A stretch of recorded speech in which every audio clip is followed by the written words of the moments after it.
And as we start every Monday, perhaps a quiet moment of reflection for those in need of our thoughts and prayers, maybe a special thought towards first responders and those on the front line. But we just take a moment and quietly reflect.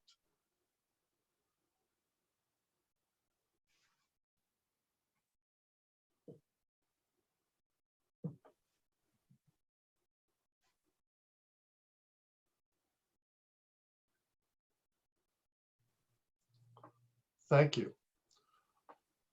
Extremely pleased to have as our guest today a Gonzaga alum and current Spokane County Commissioner, Mary Kuney.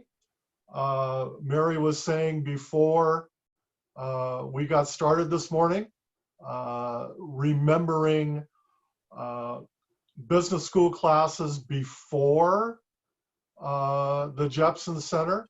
And for those of you from too soon, I guess, in a way, and wouldn't know this, business school was in the basement of the west end of College Hall, or the administration building, as it is fondly known.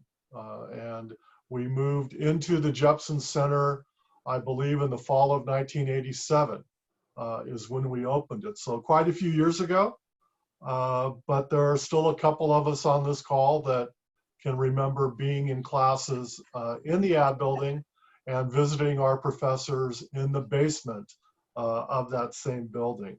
So Mary, thank you very much for taking the time. I know things are very, very busy for you, but it's great to get connected. And can you tell us a little bit about your background? Yeah, so I, graduated from Central Valley High School out in the Valley here in Spokane, and honestly started taking classes at Gonzaga when I was a senior, kind of, pre-running start. So I knew that at that point I wanted to become an accounting major and be a CPA, and so I knew Gonzaga was the place to go. And so I never applied anywhere else. Gonzaga was it. Luckily, got a scholarship as well at that point in time, which was, helpful, and actually stayed at home. So I didn't live on campus during that time period since, was from Spokane. After graduating from Gonzaga, so while there, I was the accounting club president. I was not the first accounting club president, but it was such a great opportunity, though, because in accounting club, which I believe is Beta Alpha Psi now, you just have all kinds of opportunities to do, mock interviews, to help you with your resumes, all those things that really help, put you at the forefront once you start interviewing. And so I was fortunate, and I interviewed with accounting firms and had the opportunity to choose to go. I chose, at that point in time in '87, everybody was choosing to go to Seattle. I was one of the ones that decided, okay, I'm going to mix it up a little bit, and I went to San Francisco. So I was in San Francisco for 3 years with Deloitte. It was actually Deloitte Haskins and Sells at that point in time, and I was part of them when we merged with Touche Ross. So Deloitte and Touche at that point, just to show my age.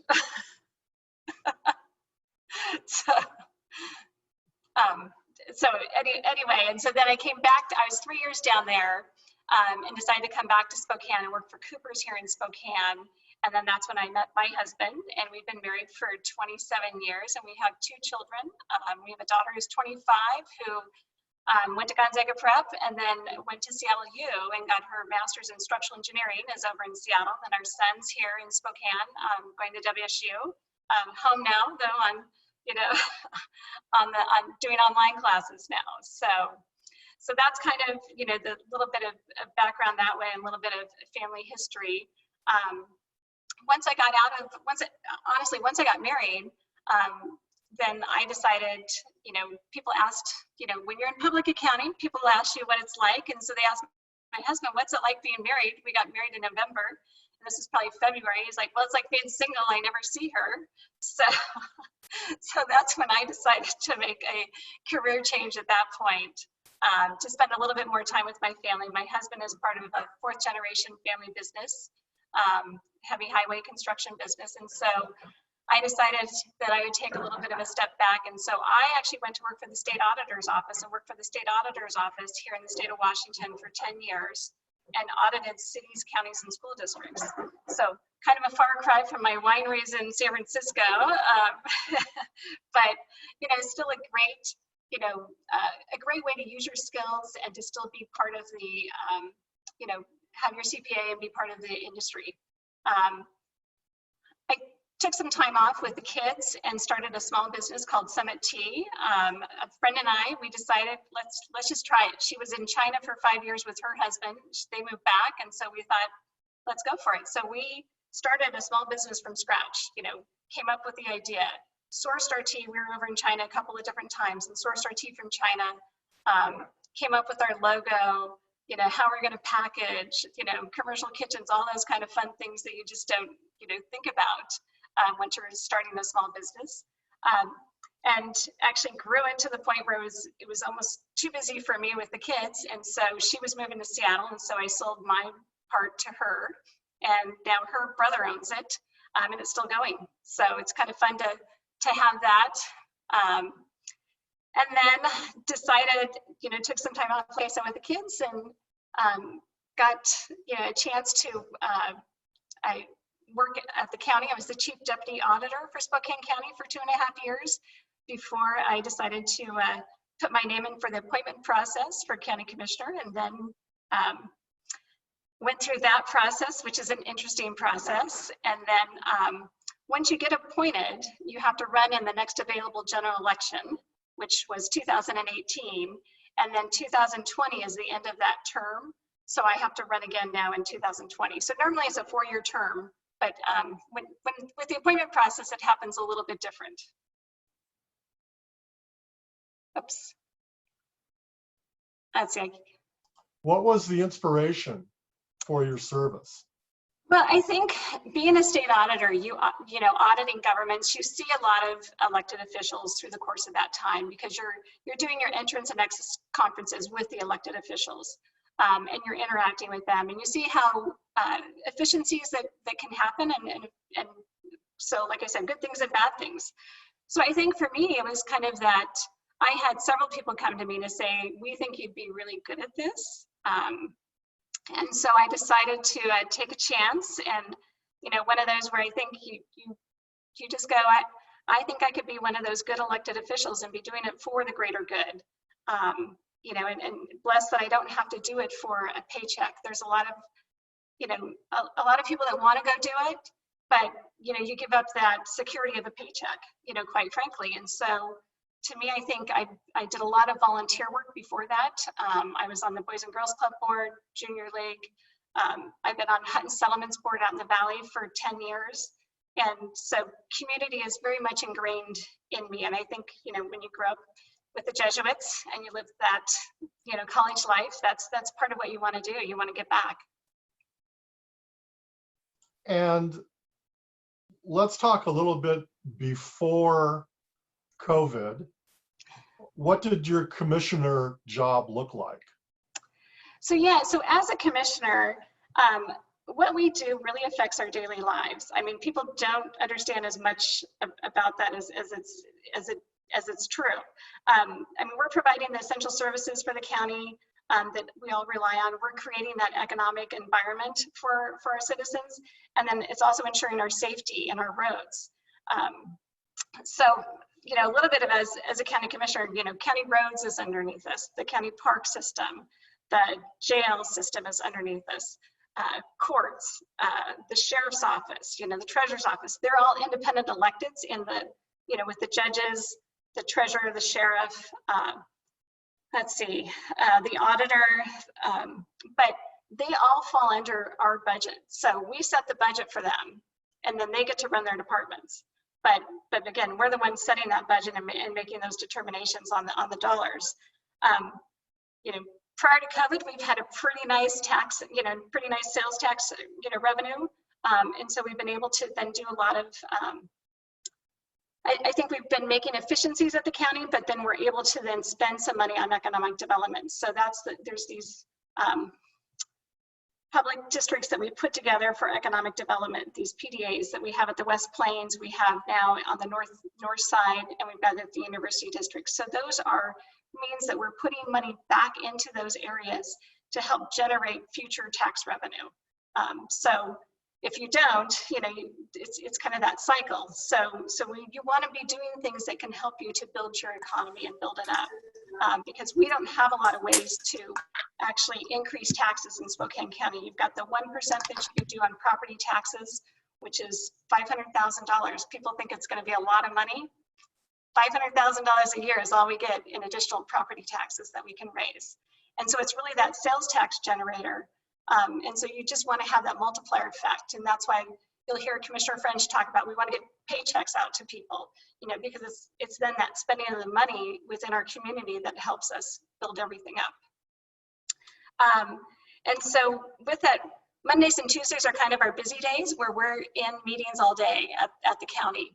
And then Wednesday, Thursday, Friday are days where we do all our committee assignments. And so we're on several different committees. I mean, I'm probably on 10, I've got Priority Spokane Regional Transportation Commission, trying to think of all this. I'm vice chair for the Spokane Regional Health District right now, which is an exciting time. And if I'm elected in the fall, I'll be chair next year, which will still be a very interesting time. And so it's important to, have kind of a wide background. And I think accounting and auditing gives us all that I think it, brings a different dynamic to the commissioner's office that they haven't seen before. I'm told that I ask a lot of questions. It's that auditor in me that, you're just always questioning. So, you ask a lot of questions and see how things are going. And we've had a really good, as we know, the economy has done really well for several years. And so this is now going to be kind of a very unique situation for us to figure out, where we're really at. Trying to get forecasting right now for numbers is interesting because, again, we're relying on sales tax data. We know what our property taxes are, and we may see about a 5% decrease in property taxes. But on the sales tax side, I think the state is anticipating like a 14.5% drop. The city of Spokane's about a 12% drop. We're not sure. We're kind of unique in that, on our sales tax side, part of it's coming from the cities within the cities, incorporated cities, which is much less than we get in the unincorporated area. And with Costco now going to the unincorporated area that used to be part of the city of Spokane, we're going to see fluctuations in sales tax that way. Partly with the Amazon facility out at the West Plains. That was a big construction project that is sales tax driven. So you got to look at that as one-time sales tax dollars. So there's a lot of, as accounting majors and business people, a lot of things that we have to think about as we move forward. And then Department of Revenue is 2 months behind as to what they get us in sales tax numbers. So that's why you'll see the state is waiting until their June 15th, basically, for their forecast to really see where the state's going to be at. And we're kind of waiting to, right now we're just making assumptions till we really know where we're going to be. And then it depends on, how much we open up the economy, what the governor chooses to do. So getting construction open was a really positive effect. Now, if we can start to work, our way, forward on that, that's going to help our curve so we're not staying so flat and we can get back up in the revenue side. I do know today, I think at 2:30, the governor's talking about opening up just at this point in time, some more of the outdoor recreation. So for the county, if he opens up the golf courses, with social distancing and, different ways of, I think only having family members in the same cart, not having people that are not from the same family in the carts, that's going to start to help at least our golf system, which is an enterprise fund, so it runs like a business. So there's, different things that we're all looking at. So some of that moved into COVID, but it's like you can look at where we were before and now from a budget wise, it's going to be very different. So it sounds like your Gonzaga education in accounting, as well as the Jesuit influence, has really impacted you along the way. Yes, I would say so. I think, truly, I think that Jesuit influence is part of what makes you want to be part of the community, want you to look for the greater good in the community. And it's not a partisan issue. I can say, as a business person, I'm looking at businesses that in order to have some of the social services that we have, you need businesses driving the tax revenue to then be able to provide that. And so it's a circle event that you have to have, that you do understand as a business person and as living the Jesuit model, that it's important to have both sides. Great. So talk about your job since COVID and things that the commissioners do with respect to not only relief, but as you were kind of alluding to, recovery. Yeah, I think there's certain areas that we're definitely looking at. And so as this came down, and things were starting to shut down, we were looking at what does that do for Spokane County? What do we need to do for our citizens?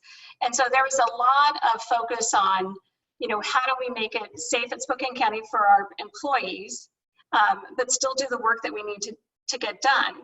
So, we still need to get the tax revenue in. Property taxes are due the end of April. They've now extended that to June 15th. But so how do we still help make that happen? And so we chose at Spokane County to then close the building and just do appointments only. So it wasn't open to the public, but if you need something that has to be done in person, you can call any of the departments and make an appointment, so you can still get transactions taken care of. So we can still get some of those real estate transactions done. In our planning and permitting department, we had to go to, what can we do that's virtual? So those were kind of the first things that we had to do to look at. And then we had to look at what's happening for the county, for the community and the county as a whole. One of those things was setting up our emergency operations center. So kind of in windstorm or, firestorm, any of those things that have happened, you set up this emergency command center to get going, and it's run by the sheriff and the county commissioners. And so that was the next thing that we got stood up. So that way then we could start to look at things strategically for the community as a whole. It's, one of those, I'm trying to think of all the functions that we do. So we actually meet daily there. We just are now going to go to every other day that we have all the electeds show up, all the mayors are there, the CEOs for all the different cities. So that way we're helping make policy decisions for the community and for this emergency response. I don't know, there's so many things I could go into and talk about. That's kind of the initial things that had to happen, that had to start.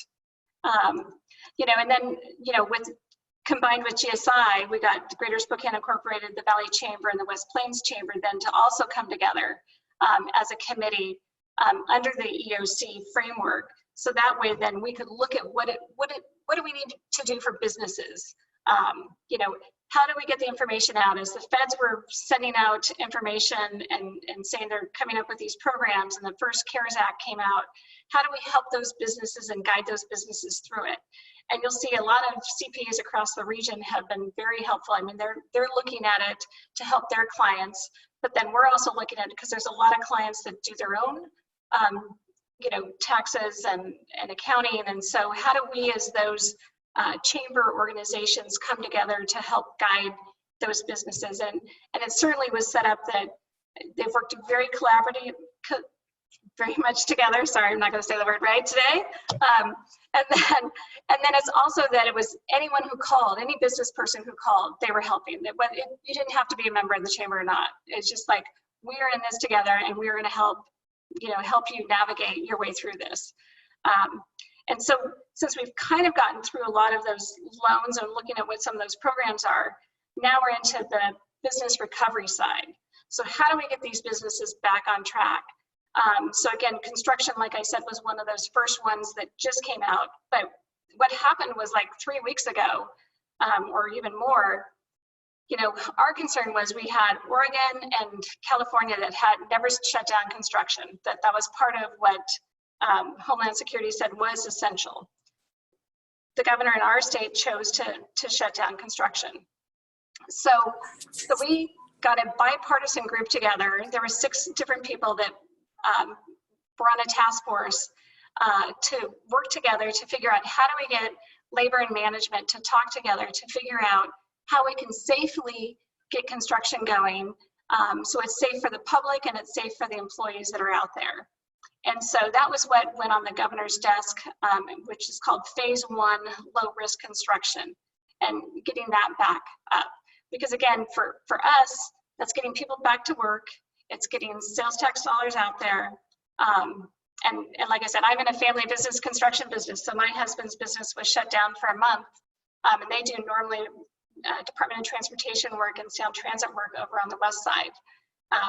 And they are going to be back up starting May 4th. So it's starting to, you know, and then it takes a while to ramp back up, because even if we say, you know, business can start, you know, you just can't flip that switch and have it start. You got to figure out what's the supply chain for it.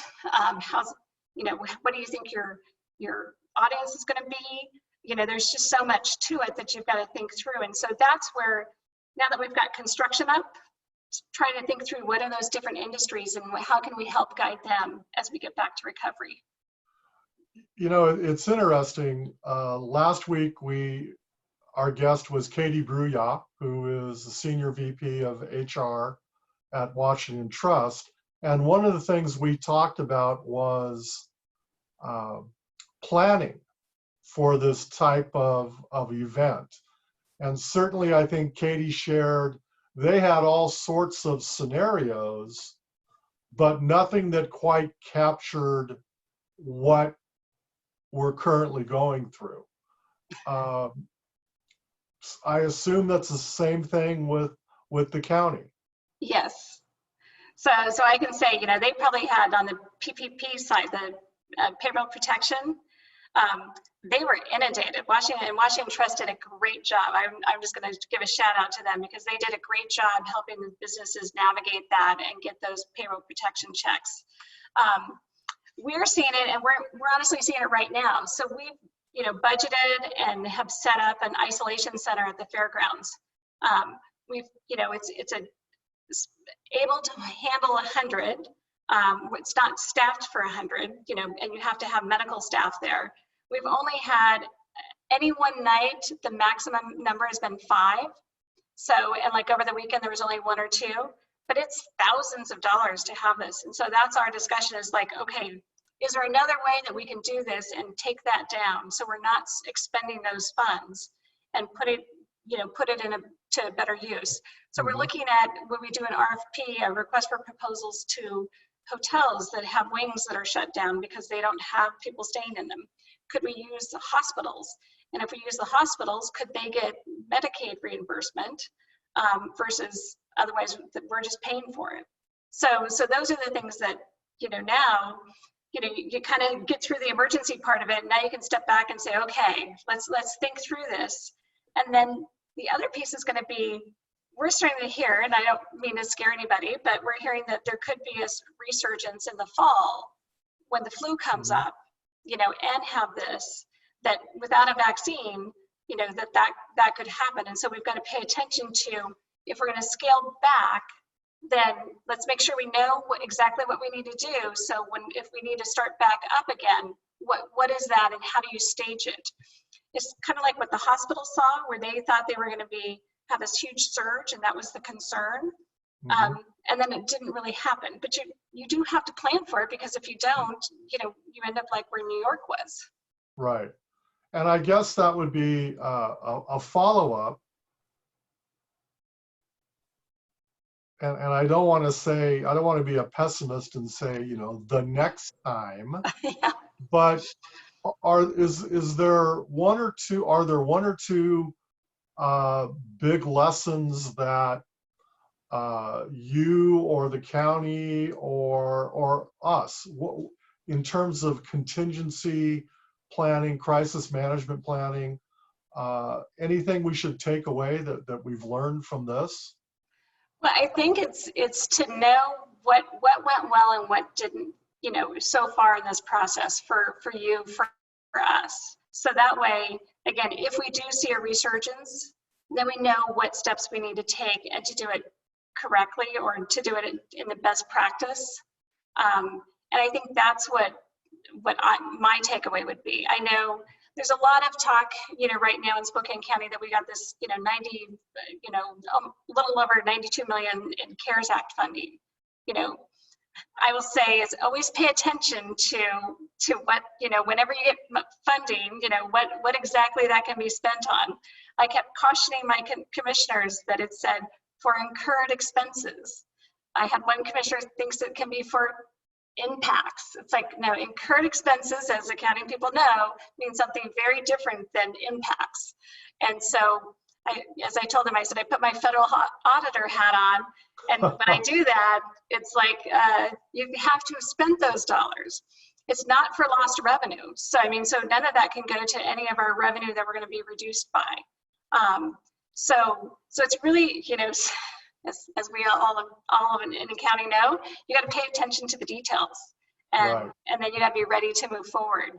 And so whether it's on the budget side, what have you expended? What costs have you incurred because of COVID? That can you mitigate those costs in the future? Or are those going to be additional costs that you need to plan for if something comes back in the fall? I am hoping that all the students will be back in the fall. We're about to have to make the call on the Spokane County Fair, whether we're going to have it. It's those things that it's like trying to plan for what are those contingencies as you move forward. And then once this is over, and when we have a vaccine and everybody feels like they're more back to normal, what's the next thing that if we have another pandemic? And so it's kind of, again, don't just go forward. You got to look at it, analyze it, make sure that you've got your best practices. You can put those on the shelf, so the next time you can pull that back off the shelf and be ready to go. Cool. Thank you. So in the few minutes we have left, what advice would you have for our current students, some of whom are accounting students, probably most are probably business students, probably a couple of seniors, trying to navigate this very uncertain time. Any thoughts for them? Yeah, I think, I would say, no matter what time it is, you have to follow your passion. Whether you're been in the fields, look at me at, 30 years later, I'm becoming a county commissioner. Didn't know that was really going to be my passion, but I am very passionate about it. I think,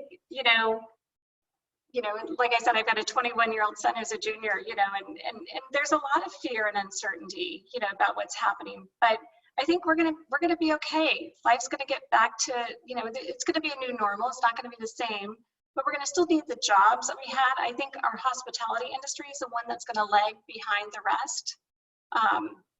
But in accounting, everyone's, high demand for accountants out there right now. I know that, and there still is gonna be. We're gonna get those businesses that are gonna get back.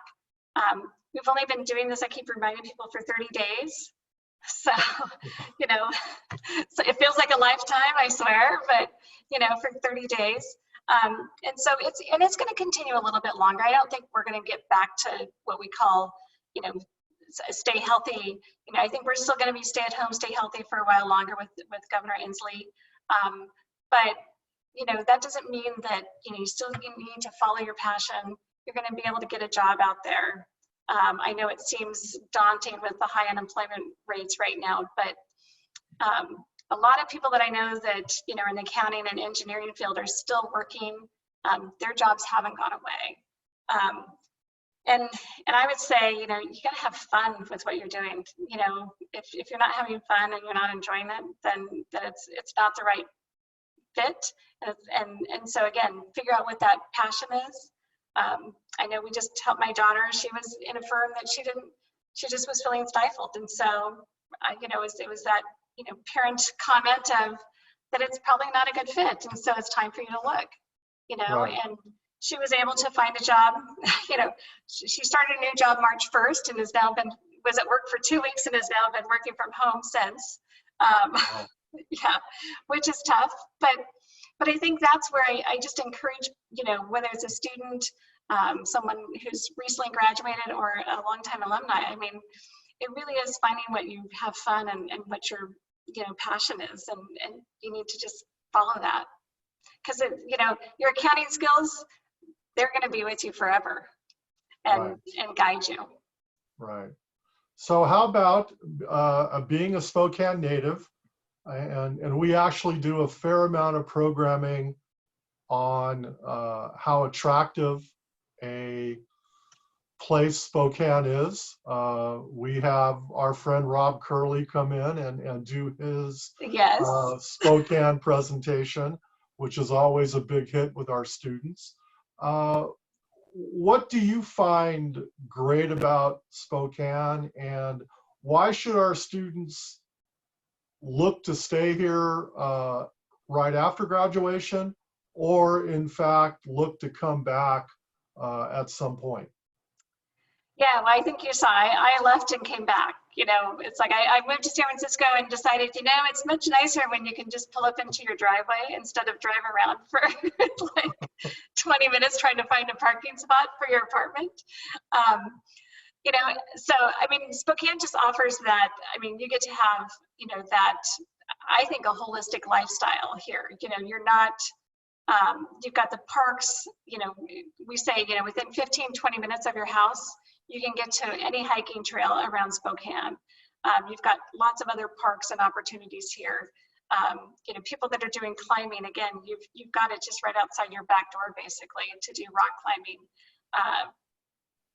It's, you know, there's a lot of great wage jobs here in Spokane. I mean, we have really worked hard on the economy, and we're continuing to work hard on building that. And I think that's happening. It's here, so people don't have to choose to leave. And I think, you know, you don't have to, you know, spend time on the freeway. You know, again, my husband over in Seattle with construction, you're spending a lot of time commuting, where in Spokane you don't. And I think with this virus, I think we're going to see a change in what's happening. I think we're going to see that you can telecommute a lot more than you think you could in the past. I think people that were reluctant to it in the past are going to be embracing it. You know, just like having this instead of having a chat at Gonzaga with, you know, 20 people. You know, we're able to be on Zoom and do it from our homes. So I think we're going to see a big change that way. I mean, even, you know, just all the commuting back and forth to Seattle that people did for meetings, I think we'll see that change. And so, so Spokane offers a really great lifestyle, and I think one of the best. Absolutely. And it's funny because just the other day I was talking with someone, and I agree with you completely. I think that when we get back to that new normal, the Spokane real estate market, residential, will go back to being a relatively hot place because people value the lifestyle, but will also have embraced telecommuting. And I think that's going to make have a real positive impact on the market around here.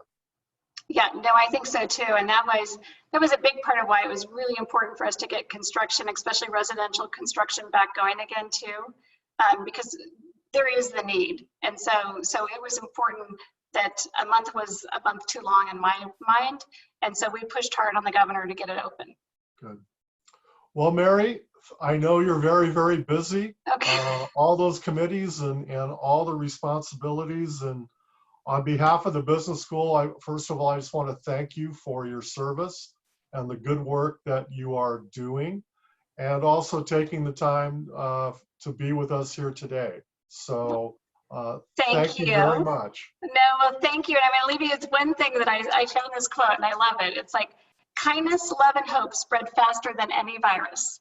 So thank you very much for having me. I appreciate it. Thank you, Mary. Have a great afternoon. Okay, you too. Bye. Bye-bye. Molly?